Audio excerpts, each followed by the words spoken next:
Comment partir et vivre au Québec? Ce mercredi 13 octobre, à Lille, la province canadienne était à l'honneur. Conférences, stands, échanges, des spécialistes ont conseillé un public attiré par cette destination.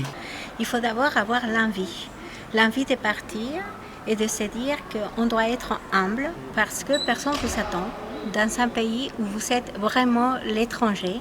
Donc il faut avoir l'envie de réussir son diplôme si vous partez par le biais des études, ou bien réussir son intégration si vous partez par le biais du travail. Et pour réussir ses études ou son intégration, mieux vaut ne pas hésiter à demander un coup de main.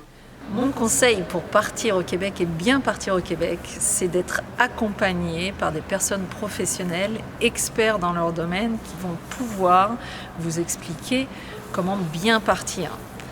L'accompagnement est indispensable et ce qui suit juste derrière, c'est votre engagement. Si vous êtes engagé et déterminé pour votre projet, eh bien, ça sera une réussite. Logement, études, travail, plusieurs thématiques ont été abordées pour aider les aspirants expatriés à monter leur projet. Renseignez-vous sur les 17 régions administratives du Québec. Le Québec, ce n'est pas que Montréal, ce n'est pas que la ville de Québec. Il y a 17 régions administratives, de gros besoins de main-d'œuvre partout en région. Donc un conseil, renseignez-vous sur les différentes régions du Québec et sur les opportunités que peuvent vous offrir ces régions.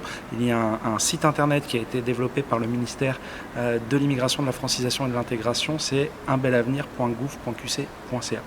Et deuxième conseil, renseignez-vous sur les démarches d'immigration. Un projet d'immigration, un projet de mobilité, ce n'est jamais simple. Il y a beaucoup de démarches à effectuer. Donc renseignez-vous vraiment en détail sur les différents types de permis de travail que vous pourrez et que vous devrez obtenir pour pouvoir immigrer au Québec. Au cœur des interrogations, la question du budget. Mon conseil pour bien réussir son projet vers le Québec, c'est tout d'abord de budgéter suffisamment d'argent pour réussir son projet en fonction des demandes du gouvernement du Québec ou du Canada et aussi de votre mode de vie. Et puis évidemment, il faut comprendre la culture bancaire canadienne qui est assez différente de la culture bancaire française, notamment au Canada, on vit avec deux cartes, une carte de débit et une carte de crédit. Mais les participants tiennent à le rappeler, la clé d'une mobilité réussie dans la province canadienne réside aussi dans l'attitude. Moi, mon conseil pour avoir un séjour réussi au Canada, c'est vraiment d'être ouvert et curieux.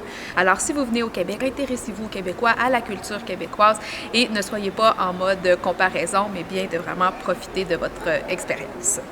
Si les étapes à franchir avant de plier bagages sont nombreuses, les plus déterminés rejoindront les milliers de Français qui foulent chaque année les terres québécoises.